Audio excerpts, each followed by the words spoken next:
L'agente d'entretien est allée ramasser les ordures de son chef et a trouvé la photo de sa fille disparue. Rosa était en train de vider la corbeille quand elle l'a vue.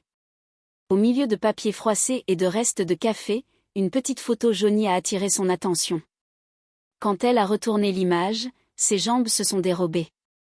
C'était le visage d'une petite fille de 8 ans, souriant à l'objectif avec ses yeux brillants qu'elle connaissait mieux que les siens.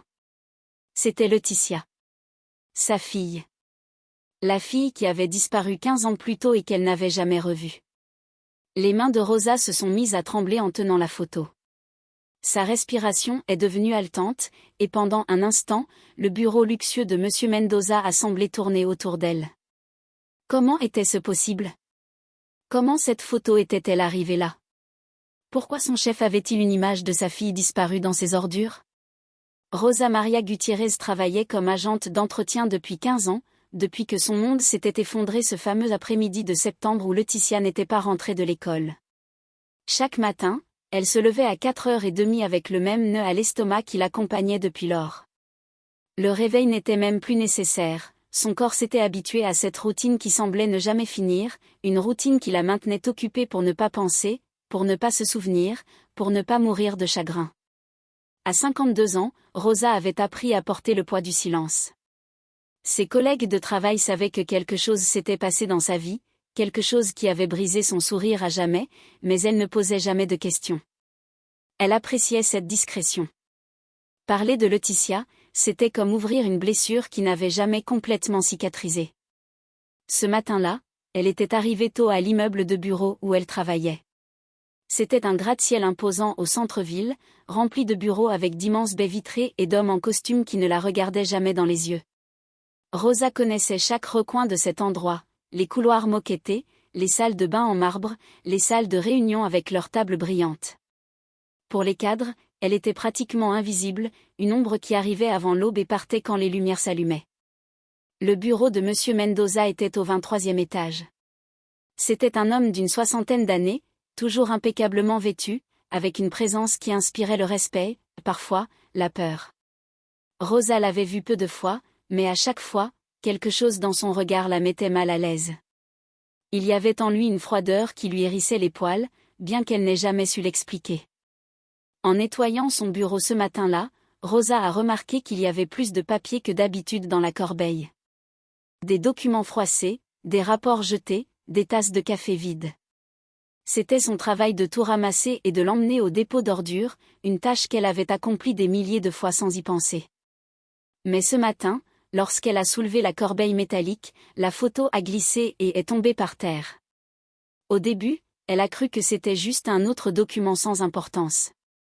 Mais quelque chose dans l'image l'a arrêtée.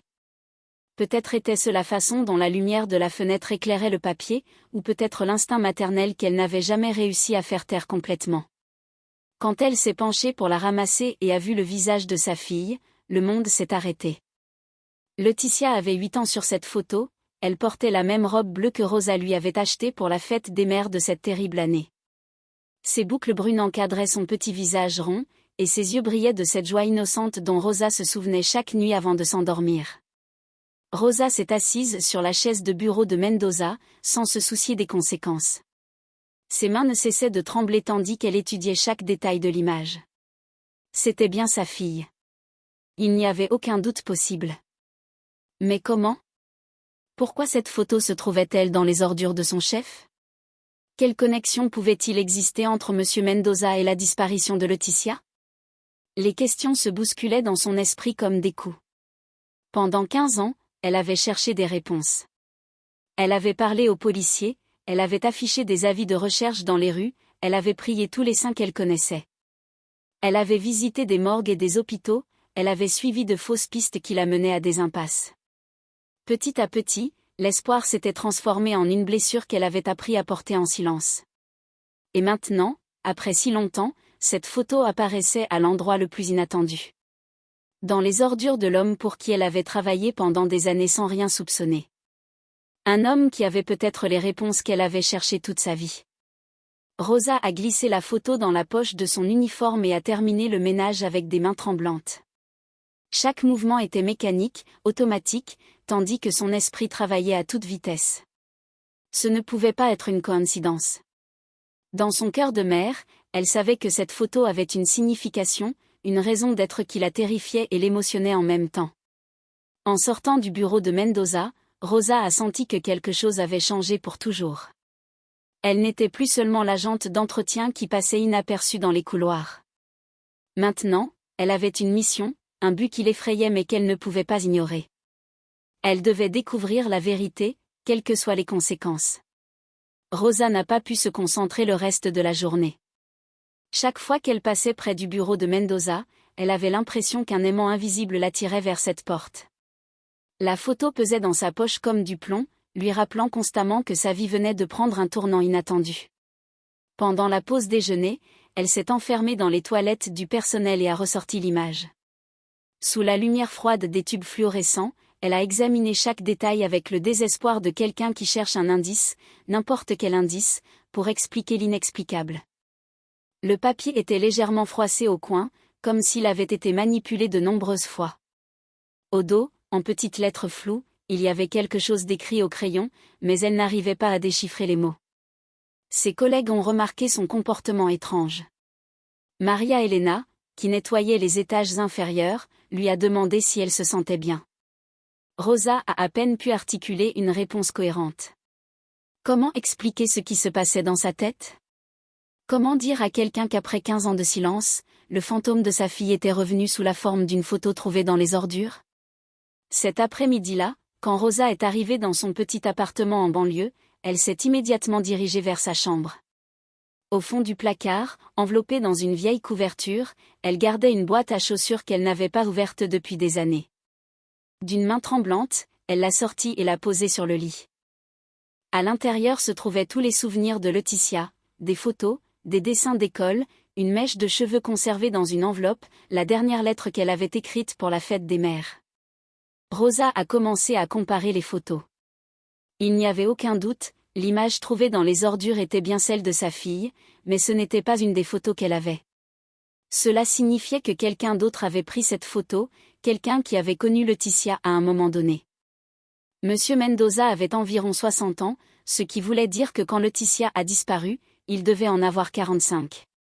Rosa a essayé de se rappeler si elle avait déjà entendu son nom pendant les premières années de recherche, mais elle ne se souvenait de rien. La police avait interrogé des professeurs, des voisins, des membres de la famille, mais ils n'avaient jamais mentionné un homme d'affaires nommé Mendoza.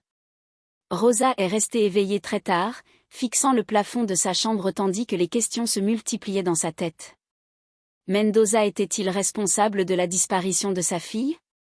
Ou était-ce simplement une terrible coïncidence? Comment pouvait-elle découvrir la vérité sans mettre en péril son travail, la seule source de revenus qu'elle avait? Le lendemain matin est arrivé plus tôt que d'habitude. L'immeuble était complètement vide, seuls les agents de sécurité faisaient leur ronde de nuit. Rosa savait qu'elle avait environ 2 heures avant que les premiers cadres n'arrivent. C'était son occasion d'enquêter, de chercher d'autres indices dans le bureau de Mendoza. Elle est entrée dans le bureau, le cœur battant si fort qu'elle craignait que quelqu'un ne l'entende. Cette fois, elle ne s'est pas contentée de nettoyer. Avec précaution, elle a commencé à fouiller les tiroirs du bureau. La plupart étaient fermés à clé, mais le tiroir supérieur droit était entrouvert. À l'intérieur, elle a trouvé ce qui semblait être des documents personnels, des factures, des reçus, quelques lettres. Mais au fond du tiroir, sa main a touché quelque chose qui l'a fait trembler. C'était une autre photo, mais cette fois, elle n'était pas seule. Il y avait plusieurs photos ensemble, toutes de petites filles qui semblaient avoir entre 7 et 10 ans. Rosa a senti son sang se glacer. Les filles sur les photos avaient quelque chose en commun, elles souriaient toutes, mais il y avait quelque chose d'étrange dans leurs yeux, comme si elles n'étaient pas complètement heureuses. Comme si elles souriaient parce que quelqu'un le leur avait demandé, pas parce qu'elles le voulaient. Parmi les photos, elle a immédiatement reconnu Laetitia. Mais cette fois, ce n'était pas la même photo que celle trouvée dans les ordures. C'était une autre image, prise dans un endroit que Rosa ne reconnaissait pas. Sa fille portait une robe qu'elle ne lui avait jamais vue, et son expression était différente, plus tendue, moins naturelle. Rosa a glissé les photos dans sa poche, sachant qu'elle franchissait une ligne de non-retour. Ce n'était plus seulement de la curiosité ou un besoin de réponse. Elle avait maintenant la preuve que quelque chose de terrible s'était passé et que l'homme pour qui elle avait travaillé pendant des années était très probablement impliqué dans la disparition de sa fille. Quand elle a entendu le bruit de l'ascenseur dans le couloir, Rosa a rapidement refermé le tiroir et a fait semblant de nettoyer le bureau. Monsieur Mendoza est entré dans son bureau comme tous les autres matins, la saluant d'un hochement de tête à peine perceptible. Mais cette fois, Rosa le regardait différemment. Il n'était plus son chef invisible. Il était l'homme qui avait peut-être les réponses qu'elle avait cherchées pendant 15 ans. Mendoza s'est assis à son bureau et a commencé à consulter des documents, sans remarquer que Rosa se déplaçait plus lentement que d'habitude, observant chacun de ses gestes. Il y avait quelque chose dans sa façon d'agir, une tranquillité qui la perturbait. Comment pouvait-il être si serein s'il avait été impliqué dans quelque chose d'aussi terrible?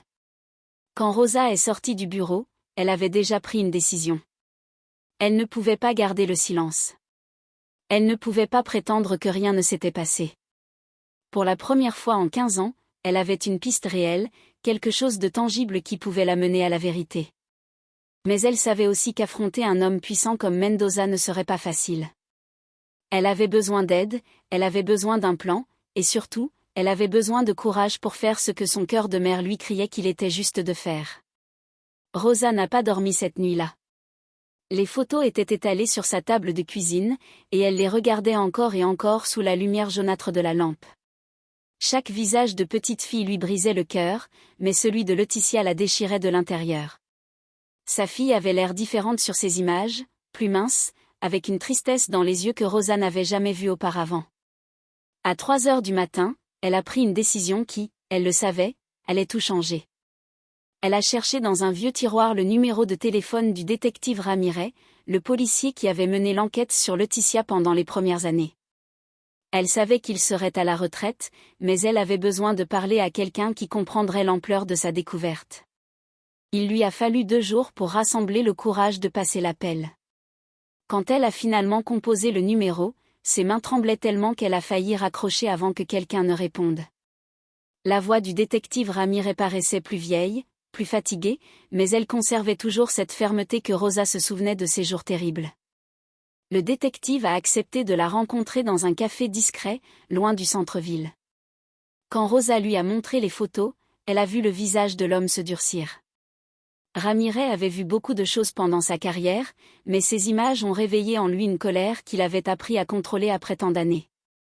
Il a expliqué à Rosa que des affaires comme celle de Laetitia étaient rarement classées par manque de preuves, mais qu'il avait toujours soupçonné que sa fille avait été victime d'un réseau plus grand et mieux organisé. Les photos que Rosa avait trouvées confirmaient ses pires craintes. Ramirez l'a mise en garde contre les dangers d'affronter quelqu'un comme Mendoza sans preuves suffisantes. Les hommes puissants avaient des moyens de se protéger, des avocats qui pouvaient faire disparaître les preuves, des contacts qui pouvaient faire en sorte que les accusations se retournent contre la personne qui les formulait. Mais il lui a aussi dit quelque chose que Rosa avait besoin d'entendre, elle n'était pas seule. Au cours des jours suivants, Rosa a vécu dans un état d'alerte constant. Chaque fois qu'elle entrait dans le bureau de Mendoza, elle sentait son regard la suivre d'une manière différente. Aurait-il remarqué que les photos manquaient? Soupçonnait-il qu'elle savait quelque chose? Rosa a essayé de se comporter normalement, mais la tension était presque insupportable. Un après-midi, alors qu'elle nettoyait le bureau, Mendoza a fait quelque chose qu'il n'avait jamais fait auparavant, il lui a parlé directement. Il lui a posé des questions sur sa famille, si elle avait des enfants, depuis combien de temps elle travaillait ici. Ces questions semblaient anodines, mais Rosa percevait une intentionnalité qui la terrifiait. Elle a répondu par des monosyllabes, feignant la timidité que l'on attendait d'une femme de ménage, mais à l'intérieur, son cœur battait à tout rompre.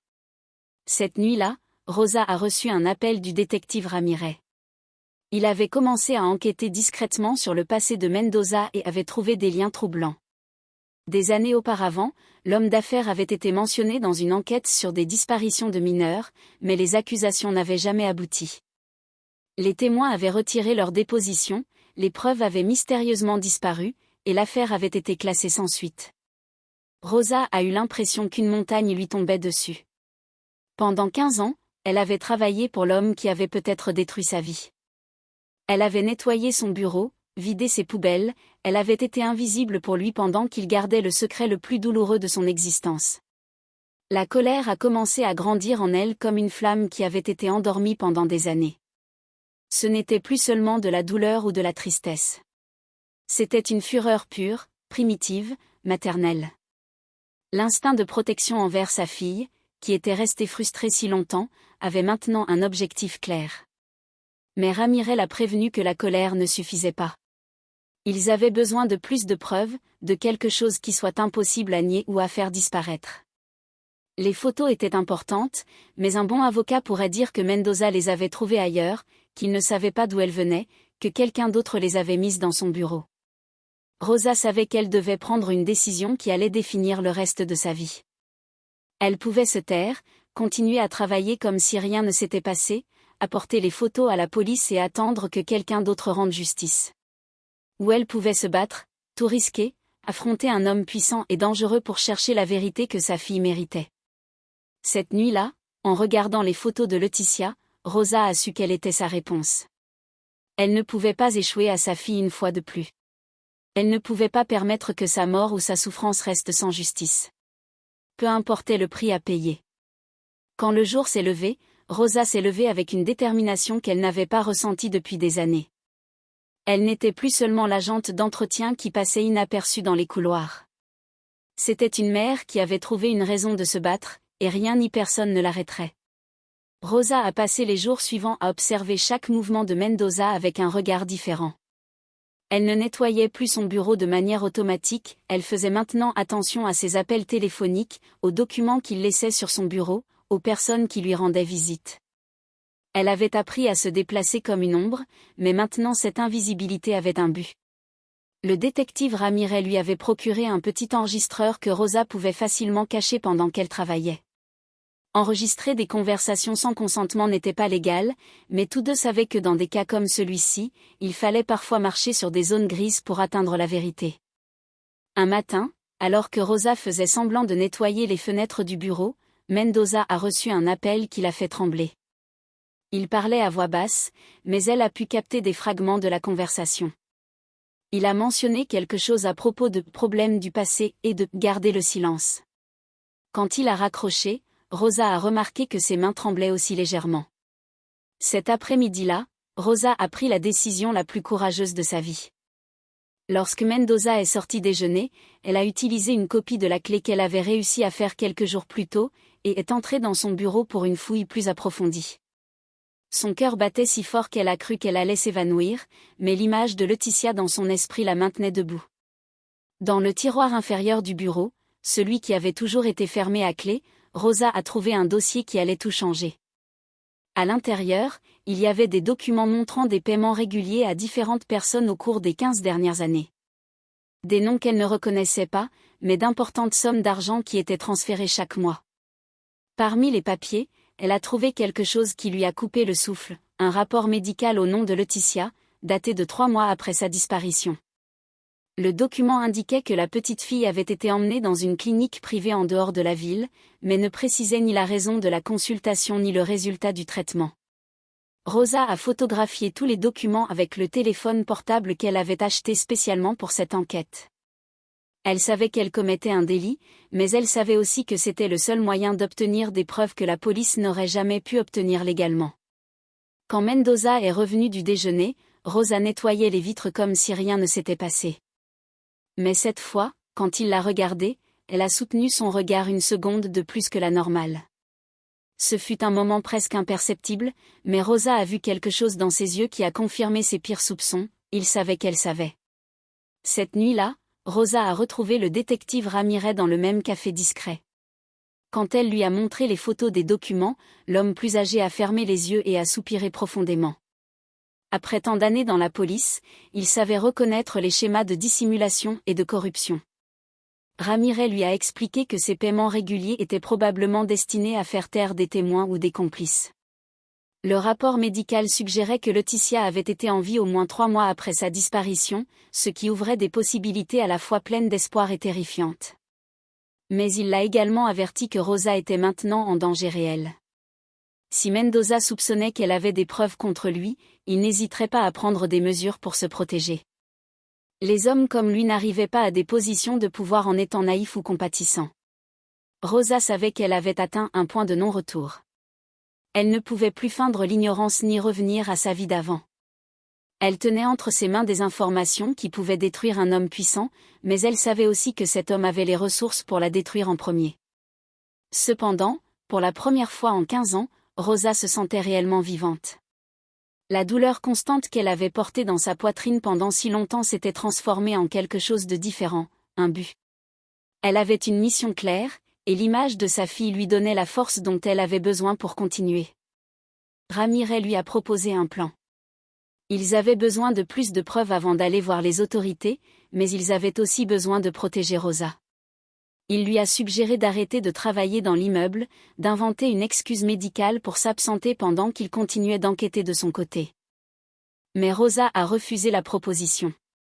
Elle savait que s'éloigner maintenant signifierait perdre la seule chance qu'elle avait eue depuis des années de découvrir la vérité. De plus, quelque chose dans son intuition lui disait que Mendoza commençait à se mobiliser, à prendre des précautions.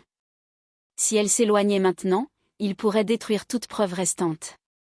Cette nuit-là, Rosa a écrit une lettre qu'elle a glissée dans une enveloppe scellée, avec des copies de toutes les preuves qu'elle avait recueillies. Elle l'a laissée cachée dans son appartement, avec des instructions claires pour qu'elle soit remise au détective Ramirez si quelque chose lui arrivait. Quand elle s'est réveillée le lendemain matin, Rosa a su qu'elle entrait dans la phase la plus dangereuse de sa quête. Mais elle a aussi su qu'il n'y avait pas d'autre option. Sa fille méritait la justice, et elle était la seule personne au monde qui pouvait la lui donner.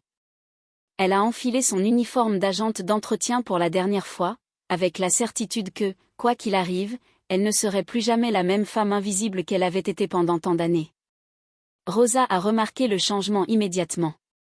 Le lundi matin, en arrivant à l'immeuble, le gardien de sécurité l'a regardée d'une manière différente. Ce n'était plus la salutation automatique habituelle, il y avait quelque chose d'inquisiteur dans ses yeux, comme s'il avait reçu des instructions de l'observer plus attentivement. Au cours des derniers jours, Rosa avait ressenti une pression constante, comme si quelqu'un la surveillait. Quand elle marchait dans les couloirs, elle entendait des pas qui s'arrêtaient quand elle s'arrêtait. Quand elle quittait le travail, elle voyait parfois la même voiture garée à différents endroits sur le chemin du retour. Le détective Ramirez avait confirmé ses soupçons lors de leur rencontre du vendredi précédent. Mendoza avait engagé une société de sécurité privée pour enquêter sur d'éventuelles fuites d'informations confidentielles dans son entreprise. C'était une façon élégante de dire qu'il cherchait la personne responsable d'avoir fouillé ses documents personnels. Mais Rosa était allée trop loin pour s'arrêter maintenant. Les preuves qu'elle avait rassemblées avaient commencé à former un schéma terrible mais clair. Les paiements réguliers, le rapport médical, les photos d'autres petites filles, tout indiquait que Mendoza était impliqué dans quelque chose de bien plus grand et de plus systématique que la simple disparition de sa fille. Le mardi matin, Rosa a trouvé une note dans son casier. C'était un message simple, apparemment de l'administration, l'informant que ses horaires de travail avaient changé et qu'elle devait maintenant nettoyer uniquement les bureaux des étages inférieurs. Elle n'aurait plus accès au 23e étage où se trouvait le bureau de Mendoza. Rosa savait que ce n'était pas une coïncidence.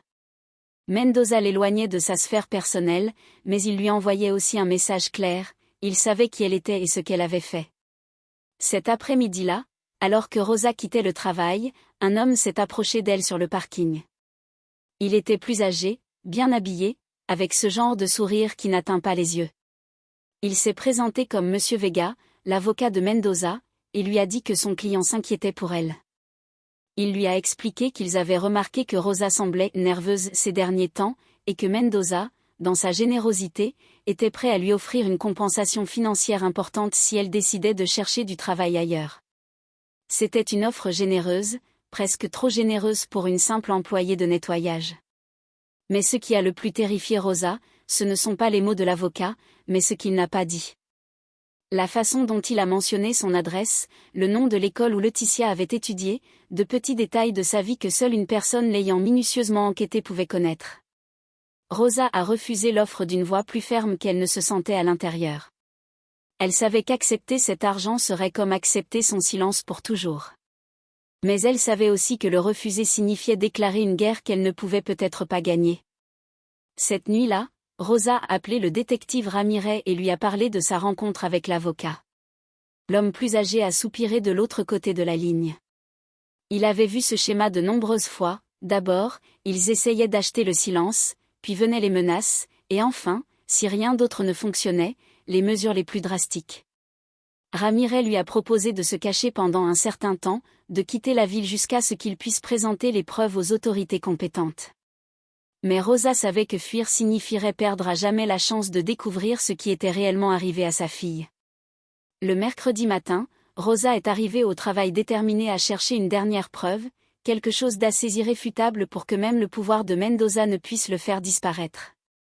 Elle savait que c'était risqué, mais elle savait aussi que c'était peut-être sa dernière chance.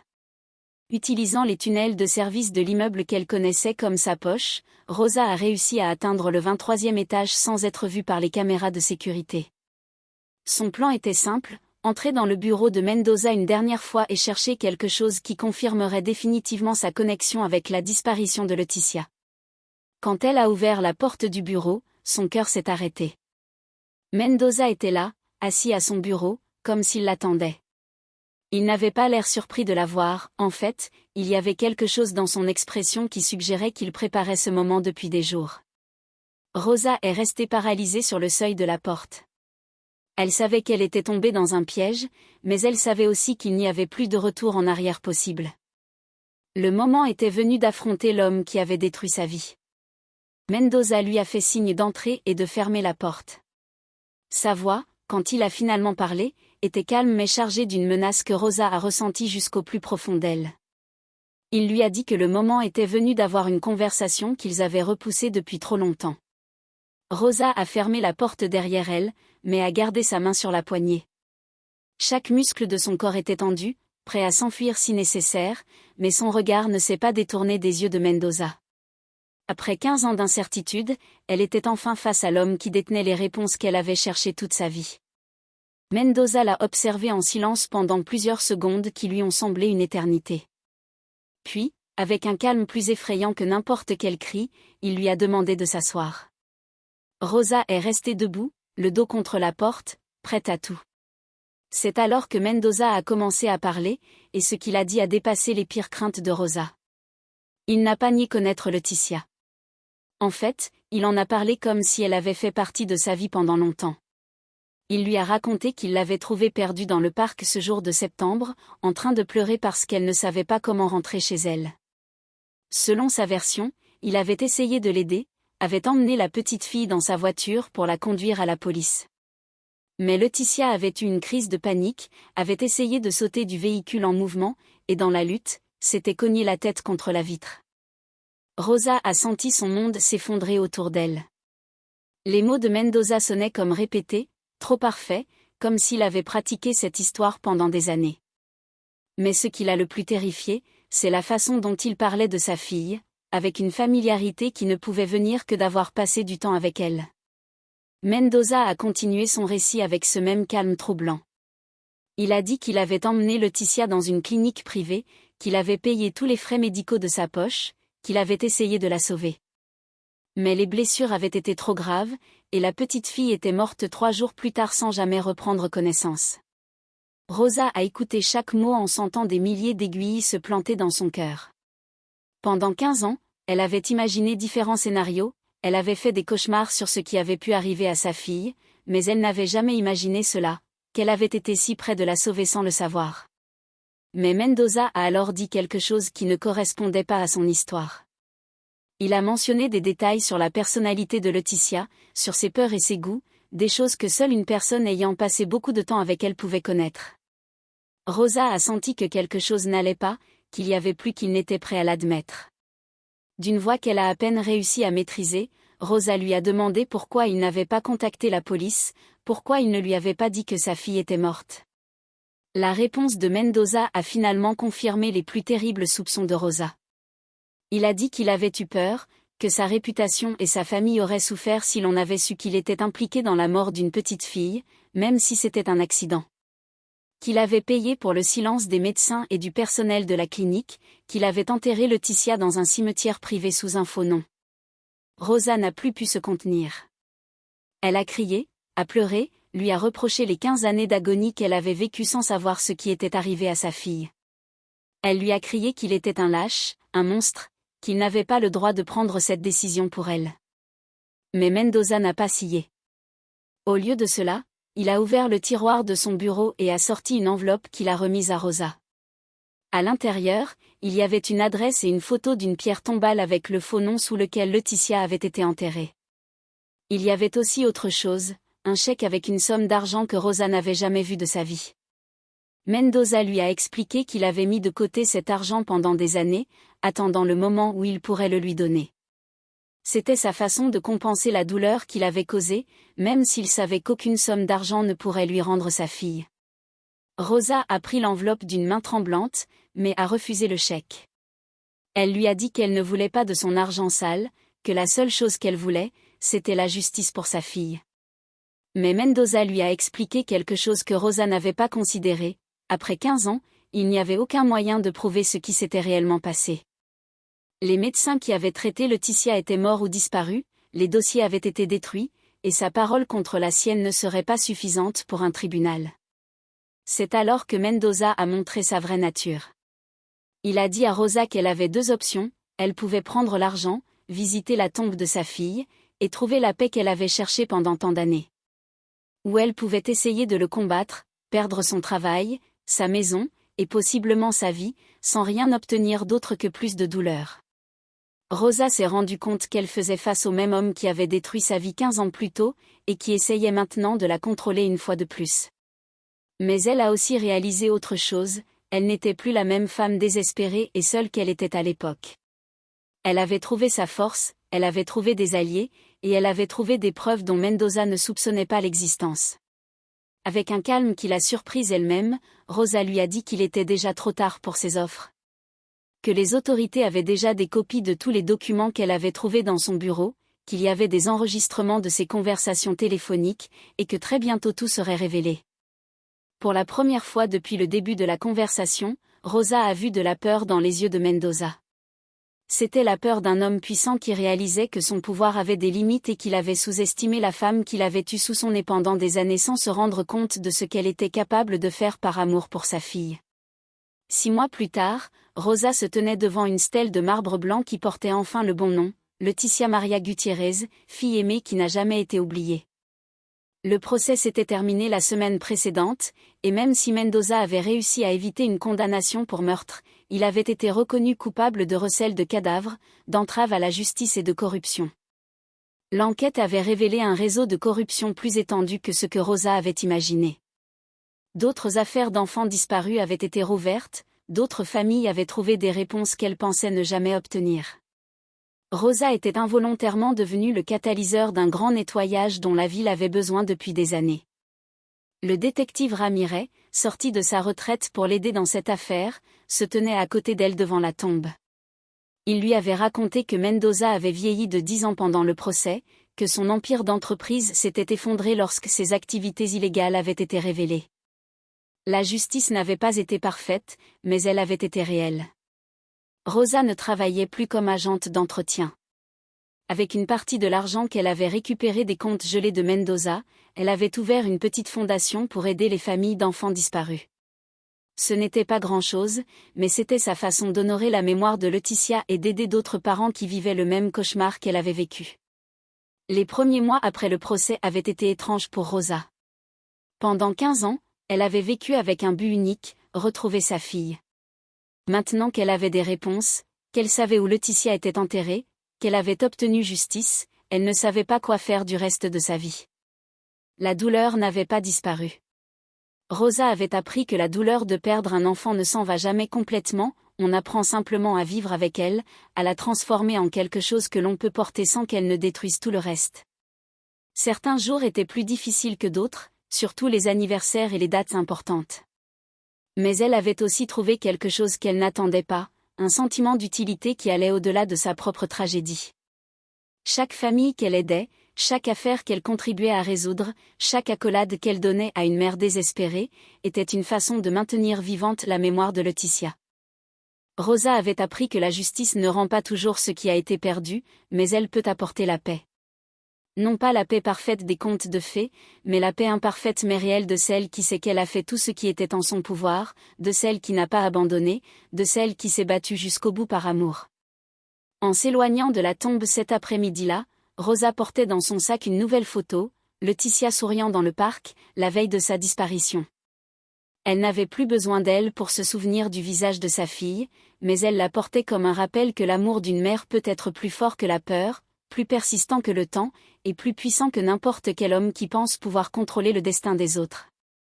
Rosa est montée dans le bus qui la ramènerait en ville, où l'attendait sa nouvelle vie. Une vie construite sur les fondations de la douleur, mais soutenue par la certitude que sa fille reposait enfin en paix, et que son histoire avait servi à ce que d'autres enfants puissent rentrer chez eux auprès de leur famille. Le bus s'est éloigné du cimetière alors que le soleil se couchait à l'horizon. Rosa a regardé par la fenêtre et, pour la première fois en 15 ans, a souri sans douleur. Ce n'était pas un sourire de bonheur total, mais de quelque chose de plus profond, le sourire de celle qui a trouvé sa place dans le monde, même lorsque cette place est née de la plus grande tragédie qu'une mère puisse affronter.